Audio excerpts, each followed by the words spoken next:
social media and in my general networking, I've noticed an uptick in people looking for work. This is where this series idea originated. My purpose with this series is to get people more exposure by giving them a platform to share their ideas and thoughts, perhaps provide motivation to others and give them inspiration, and hopefully learn a few new job search ideas by kind of creating a community where people can inform, share, and possibly even be edutained. Today, I'm with Sarah Weiner, and I'm excited about this show due to the insights that she might be able to share from a recruiter side of the table. She brings ideas about ATS, what resumes look like, what people are actually looking at, and I expect we'll learn quite a bit from this discussion. Sarah, let's dive in. Tell us a little bit about yourself. Yes, thank you. So I am primarily an internal talent acquisition partner. I had my start on the agency side and then made my way into an internal role, which I have greatly appreciated the collaboration and partnerships, being able to be a trusted resource. I've worked across different verticals. Primarily, my focus for recruitment has been corporate function roles, go to market. I've worked in high volume manufacturing, done some very niche roles as well, and then worked all the way from intern level to C-level executives. So it sounds like you've done this before. That was quite a good, what do they call an elevator pitch or elevator statement, I guess. Now, this series is about people in job transition or learning through job transition. So what's your current job status? I am currently looking for work. I unfortunately faced three rifts in 2024. In 2025, I have been blessed to find some contract work, but I am looking for my permanent home or a more long-term contract versus just these, 3-month type coverage roles that I've been finding so far. What's a riff? You said a riff. A reduction in force. Okay. So a company downsizing or reorganizing and restructuring, which causes layoffs. You're in the Midwest? I am. I'm in Wisconsin. I am roughly midway between Milwaukee and Madison, but I live rurally, so I am 20 minutes to a gas station or a grocery store. A highway would be 20 to 30 minutes, depending on what direction I need to head. So that's where remote work has really been beneficial for me. And I imagine that has an impact on your job search. It does. Stats that I last saw were there's over 170,000 recruiters looking for work, and there's only one remote opening for every 220 of us looking. Just on the recruiting roles. Yes. Are you comfortable talking about where you worked? Yes, I have worked at some big name companies as well as some startups.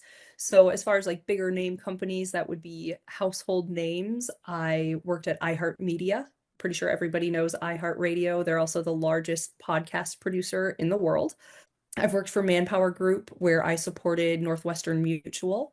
I've worked at Batteries Plus Bulbs. And then I have worked at Direct Supply, which is bigger locally. They provide medical equipment and furniture for senior living communities. So that was a relatively large Milwaukee employer. And then I'm currently contracting with a startup called Unlimited Tech Solutions. And I've worked at a startup called Virtual Wonders, which unfortunately never made it out of startup phase. So I've seen both the sad decline and hopefully the triumphant wins that Unlimited Tech Solutions will end up happening. Could I classify that as a job tip, Sarah, looking at contracting work? Yes, I would say, open yourself to contracting work to fill the gaps. Personally, I would rather be making, even $20 an hour on a contract than the under $9 an hour that unemployment would pay. Plus, it helps keep skills fresh. I enjoy having a team to connect with and a purpose for the day. So that has also been a huge motivator for me in accepting contract work. Yeah, it's interesting. I'll just share a little story about myself with you said it kind of gives you purpose just to have something to do. Yes. I'm helping a friend and she has a business and I'm helping her by basically doing all of her menial tasks and things like Okay. that. But it helps her business, but it helps me get out and I have something to look forward to. I have deadlines. I know deadlines, people don't Mhm. like them, but it does provide that structure. Yes. So I would agree that having something to do is, at least from my perspective, is better than not having anything to do. hmm I And you, agree. you've been looking for a role for how long? Almost 8 months. My last riff was December 17th of 2024. Really, I guess you could almost go back to April of last year during my first riff, where the company that I had planned to retire with, which was iHeartMedia, or hoped to retire with, had their riff. So kind of started casually looking then, I guess more than casually. I had a role right after that, but kind of looking for that more permanent home, someplace that had the same feel and culture as iHeart, someplace I could continue to learn and grow. Thought I found that in October. Unfortunately, it was a Chinese-owned company that had a riff once the election happened because it was clearly not in their favor. But everything happens for a reason, and hopefully that reason is it's leading me to something bigger and better. Yeah, you have a very good outlook. That's one of the things Thank you. I've noticed in our discussions early on. I'm looking at my notes. You track all of your job search activity. Last I saw you, these are old numbers. I imagine they're different now, but 1,296 applications submitted. That's a lot of. Yes, it's up over 1,800 now. So I'm averaging roughly 8 jobs a day that I apply to. I know like 1,800 sounds insane to people, but when you break it down to it's only 8 a day, it sounds a little bit more manageable. And I guess maybe the fact that I've used an ATS, I know how to move through them a little bit quicker than your average applicant. So I'm not spending more than a handful of minutes. I mean, I'd say 5 minutes tops on any application. Something like a Workday application takes me under three. And how is that? I'm just curious because I've been coached to tailor my resume to every job. So how can you? I can't imagine tailoring a resume in 3 minutes. No, I don't tailor my resume to every job. I may tailor my resume if I'm reading a job description and I see a, responsibility that I know I've done but isn't listed in my resume. Maybe I forgot about it or I just didn't think it was important at the time that I was writing my resume. I may add that in, but I'm not going back and taking it out and putting something else in for the next application. If it's important enough to have once, I feel it's important enough to stay. Yeah, that's interesting. That's the first time I've heard that one. So, but it's all tips. That's what we're looking for. And you like working with Workday. What's the advantage there? Yeah, I've just found that Workday has kind of been the easiest to navigate through, which I think some people might think I'm crazy for that. I think it has been the most all-encompassing. I've just found it the most user-friendly for what I've had to do with in an ATS. I do tailor my cover letters, so they're not something that I would say are required by any means. As a recruiter, I really only read them myself if I have a question based on someone's application. So I'm looking for clarifying verbiage in that cover letter to answer whatever outstanding question I have. Usually it's something around like relocation. Did the person outline a relocation plan or not within that? Hiring managers may read them a little bit more often. I always include them in my summaries on candidates so that the hiring manager does have access to them. But that's really what I tailor a little bit more versus my resume, just because my experience has not changed from one application to the next. But I don't know if you are tailoring something, can you do that from that profile application? Or would you have to go into your profile and upload a new document each time, in which case it's not saving you time to have that profile applying for you anyways? I talked to somebody, and they said they tailor their resume for every job. But my question then is, but the resume reflects your LinkedIn profile. You're probably not changing your LinkedIn profile. That's where it gets a little bit wonky. But it's all about strategy. So back to your tracking now. So you're at 1,800 applications submitted, and I had 3 contract roles accepted. Maybe that's the same. I'm not sure. That is still the same. 1 rescinded offer and 2 near misses. Are those? Those numbers have changed a little. Yeah. Because yeah, I think you had another near miss recently, so that's got to be disheartening. It is definitely hard, especially when you start envisioning yourself with that team and, how you can make an impact. And then it's just, without kind of a notice, going from sounding super promising to a pile of dust. And I'm sure we're seeing a lot of the same comments on LinkedIn. And I don't want this to become a LinkedIn show, but there's other things. But it's the most prominent business solution today. The lady said she got 4 interviews this week, and then she was expecting one of them to come through, and she's already got like her dream board set up, so she's building that expectation. From a psychological standpoint, I don't know if that's good or bad, but that's interesting. My experience is it makes it so much worse. The more I want something, when you don't get that positive news, it almost becomes debilitating. Sure, I could imagine you over expect it, and then it becomes even Mhm. worse. The cliff is, but I guess then if it happens, then you're even happier. So Right. speaking of happening, so you mentioned earlier you had three layoffs in 2024. That's a lot. I think I've Yes. had two in 1 year. I had one where I accepted the job and then the job was rescinded because of an ownership change. But that's the worst case for me. Three in 1 year. Can you tell us a little bit Yes. about that? All just reductions in force. So, company either not performing to where they want to be, determining an office is redundant, like you said, being nervous about the economy and what could be coming.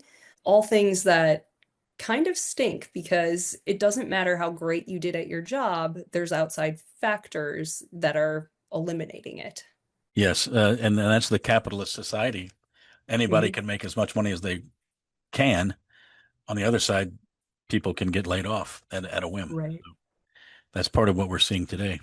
But through those three layoffs, that I'm sure that builds resiliency. I hope you've been able to find something from that to take away, and you're still smiling and you're still here. So it seems to me, I mentioned to some other people I was talking to, the job market today is the most challenging that I've ever seen it.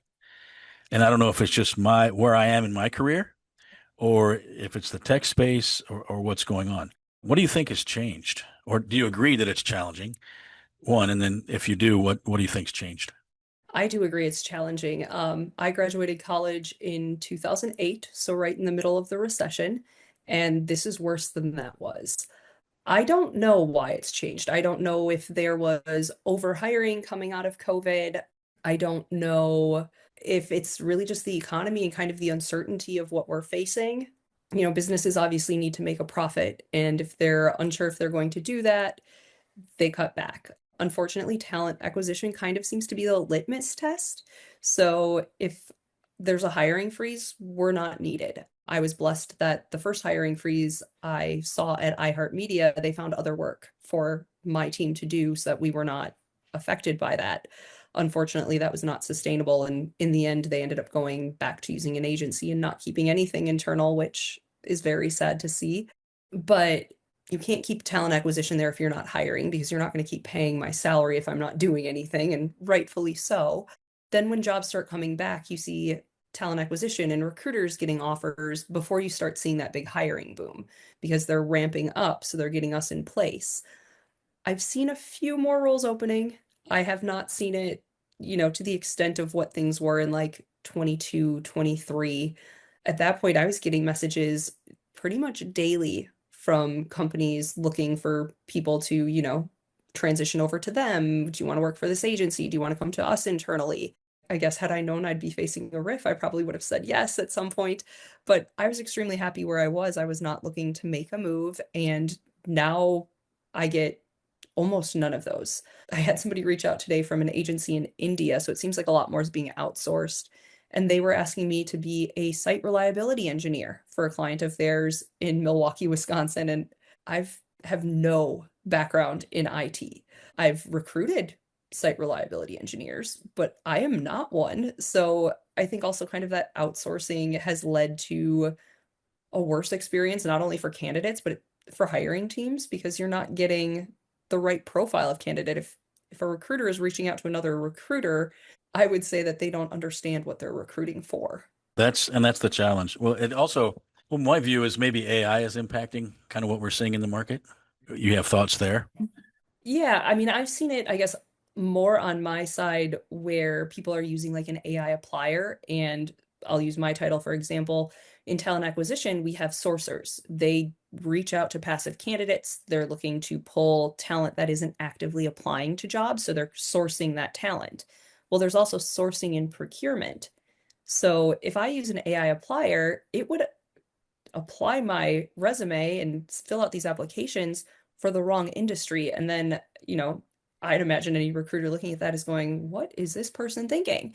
But it's not that I'm physically applying. I'm having a machine do it who doesn't understand that sourcing is different in those two verticals. I've also seen it with applicants where we're interviewing people, and I had one who said previous to the interview, I'm sorry, there's going to be a delay. Just kind of assumed maybe there were storms or something like that going on. And this candidate would answer some questions immediately, took no thought. Others, we would be asked, can you repeat that? Can you say that again? And what ended up happening was this candidate was having AI give an answer, and then they were reading the AI answer back. I had my boss at one of the companies I'm contracting with say that she had interviewed somebody who had a filter over their face. And that way you couldn't tell, where they were looking for answers. I've heard horror stories of people being on camera and like you can see my mouth moving. So you assume I'm the one talking, but someone's really sitting off camera and they're answering the questions. That's happening a lot more with the offshore teams, to my knowledge, where they're just getting somebody in that role for 3 months, collect the money, and then they're going to get fired because they don't know what they do. But hey, you collected a fee for 3 months. I've also read a post recently about fake resumes, and I didn't understand it, but what do you know anything about that or have an opinion? Some of, I guess, my opinion on fake resumes is usually somebody filling out a resume, kind of like you said, tailoring it to a job Hmm. where they're saying they did things that they didn't do because they're trying to beat the ATS, which is, by the way, not a real thing. There's not bots out there. The ATS is not rejecting you. It's not filtering you so I can't see you. Um, it's really just a big electronic filing cabinet, I promise. And they're putting all of these buzzwords, trying to, get seen that way or embellishing their experience. I have even heard of people taking a job description, copying and pasting it in white text behind their resume, thinking that that way they hit all of the keywords and the ATS can't kick them out. Not how an ATS works. That is an old school trick. I heard that probably 5 years ago where you put keywords in the white space. Mhm. So at least it picks it up. I don't know. Maybe you just debunked that whole theory. So a keyword search for us is kind of like a Google search, where if I'm looking for somebody that knows how to use SQL, I'm just going to type SQL into the search bar, and then it's going to pull up all of the resumes that mention using that program. So those are the resumes I'm going to review first. And, I can add however many of them I want as far as keywords go, but it's not like the ATS is set up to only show me those right when I log in. I have to physically do a search the same way that you'd search for the best restaurant for tacos in LA. So it's not quite as scary as people want to make it out to be. So people are confusing what an ATS is, perhaps, or Yes. over dramatizing it. So an Yes. ATS, you said it earlier, it's just a large database or a large filing cabinet. Yes. And It's you're familiar with how they work and what they do and don't do and those types of things.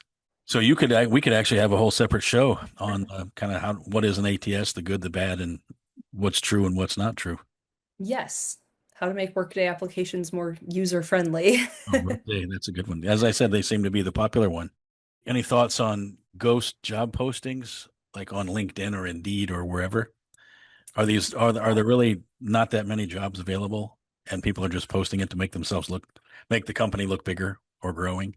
I have never worked anywhere that allows it. I don't know if maybe I'm just lucky that I've worked in honest companies. I don't know how many are truly ghost postings versus sometimes, like today, I actually just applied for a role that somebody referred me to, and I got a rejection immediately. Well, the person who referred me said, "Oh my gosh, I'm sorry. I didn't realize we had opened that because we were making an internal move. So we were promoting somebody internally. It's just I had gotten sent that posting faster than the internal team moved, and I applied in the meantime." So it's not really a ghost posting. It should have just been in the system marked as internal only, and then they could make that internal move. So sometimes it's just maybe a recruiter who's overworked, made a mistake, didn't catch something. I don't think most of them are doing it to be disingenuous, I guess. Also, posting is expensive. So, like a LinkedIn job, you can post one for free, but the second 55 people click on it, it pulls it down. So, LinkedIn wants $500 to post a job. I guess I'm not going to spend $500 to post a fake job just to resume mine. That's insane to me. You can select a budget and assign a budget to it, and then LinkedIn charges you per click. It's not like, hey, every person who clicks costs 10 cents type of a thing. It's different on how many clicks cost how much. It's based on the job title, what market that job is in, kind of the demand for the job at the time. I know I had one, like I said, that free job where I got 55 clicks. That was only under 20 applications though. And LinkedIn said, you got 55 clicks, you're done. The free promotional spot is over. And then it shows that the job is closed. Well, the job wasn't really closed. It's just LinkedIn wasn't going to let you link back to the job. So that's another thing. If you click on a job on LinkedIn and you see it's closed, go to the company website because the job may not really be closed. The budget on LinkedIn just may have run out. My personal preference, if I apply, is to go to the company's site. I think I pressed the button once and I didn't know what happened. It just said, okay, thank you for your application. I'm like, I didn't do anything. Do you suggest LinkedIn's quick apply or the websites or yes? I'm like you where I prefer the website. If it's a job where maybe I'm not super excited about it, but I do it, I'll use their easy apply. Or if I can't find the job on the website, then I'd use the easy apply. But I'd rather go to the actual website, create a login, and fill out the full application. Now that can be a full-time job, filling out the application, the Yes, usernames, the passwords, and all that other stuff, remembering. You're still applying for jobs. I How much am. time do you dedicate daily to do 8 applications a day? It depends on the day. And truthfully, like that average of 8, I may apply for 20 today and none tomorrow type of a thing. Like I said, the average application's taking me under 5 minutes. So if I'm doing 8 of them, I'm really dedicating about an hour of my time. I do believe in networking. So I'm spending an hour filling out those applications. But then after I fill out an application, I'm usually going and trying to find the person that I would ultimately be reporting to, sending them a message, sending other people on that talent acquisition team a message to flag my name, to call out my interest, just send a little short blurb about why I think I'm a good fit, letting them know I have formally applied, and just seeing if I can get some traction that way. Because I know one role that I applied to, one of my near misses that was mentioned in that first post you talked about, had over 7,000 people apply. So unless you are one of the first, your application is likely kind of sitting in almost a purgatory type state where it's unviewed. So I was able to network with somebody there, get my name called out, and a recruiter reached out and scheduled a call. Had I not done that, I'd have just been one of 7,000. And I likely never would have even known that that company should be on my radar.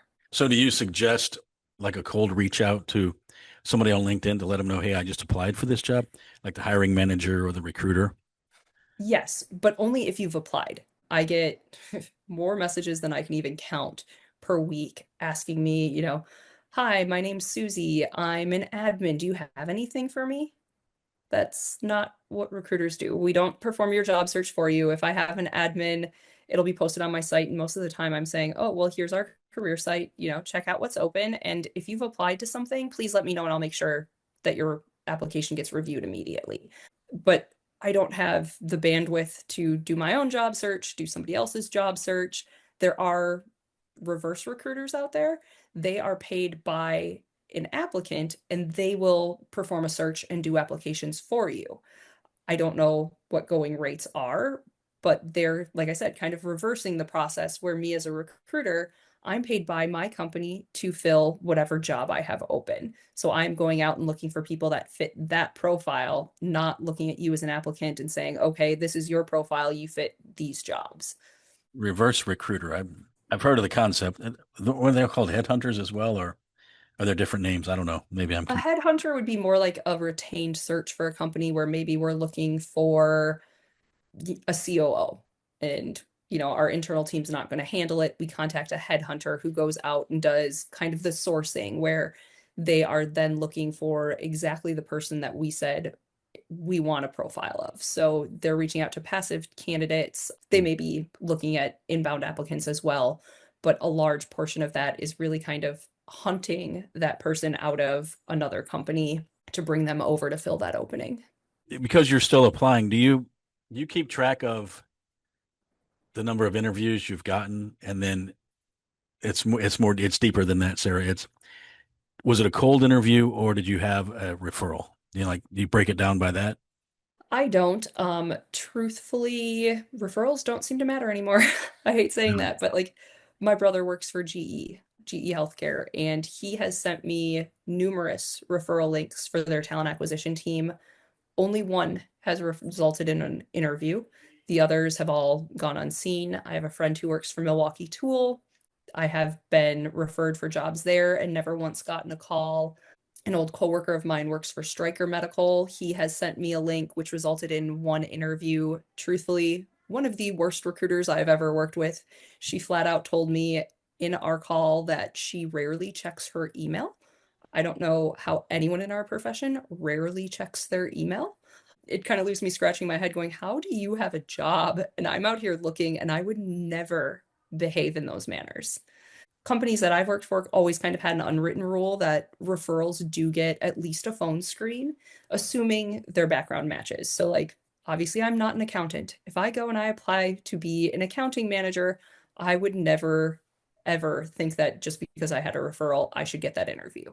But I am used to companies saying, okay, you're in talent acquisition, you applied for our talent acquisition team, you at least get that courtesy phone screen. Can't guarantee it's going further than that, but we'll at least hear what you have to say, see if you're a good fit for our team.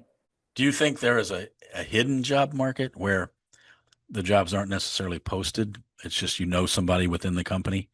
Yes, I think that does exist. Honestly, my near miss from Friday and Monday this, past weekend, it was a job that wasn't posted yet. It was somebody who saw me on LinkedIn. The job had truthfully been written for somebody else, but there was a no solicit, so she couldn't actually recruit that person out. The job is now posted because they rescinded on the remote. So, yes, I definitely believe that some jobs get filled before they're ever publicly posted. I don't know if it's more prominent in certain industries than others. I suspect the higher you climb, the more likely it is that the job is hidden. Yeah, early on when I started looking, I think I had some pretty good interviews. I'll say three, make up a number. And I was tracking it, and those three came as the result of somebody that I knew within the company. I mean, the job was posted, it was public, but I called the person that I knew, and that got, what do they call it? Moved my resume to the top of the pile. Sure. Is it still driven by people get referral bonuses, or have those gone away? Because nobody needs anybody anymore. It depends on the company. I know, like, when I was with iHeart, we had $1,000 referral bonus, but I also know that I've worked at companies that don't do it. Some just hadn't caught up to that point yet. Others just, I don't, for whatever reason, didn't do it. Save in their pocketbook, I'm not sure. I know I've had that as well, where like I've reached out to contacts and they've flagged my name and you hear nothing. So I think it's all very company dependent. And maybe it also depends on who's calling out your name. If the CEO is calling out your name, they're probably going to listen a little bit better. I know I've had an investor at a startup call out my name and I heard nothing back. And it's a very similar role to what I'm doing now. It was a founding, member of talent acquisition. That's exactly what I am at Unlimited Tech Solutions. I mean, they're even a little bit further ahead because they have an ATS. I came in with Google folders and had to create a whole process and policies and procedures and implement an ATS and really start from ground zero. So you've implemented the ATS solutions before? I have. We implemented Bamboo HR. We are small, so as much as I love Workday, we can't afford a Workday right now. Maybe in 5 or 10 years, yes. So implemented that. We do a lot of contract work at that company. We work a lot with people globally. So we have a lot of employees of record where we also use then a platform called Deal that helps with like our payroll and managing those foreign employees. That's could be another contracting opportunity. You could start a company implementing ATS, or but you could say implement Bamboo or Workday, and you could go in and help them implement it, just as an idea. So maybe we should Yeah. start a business.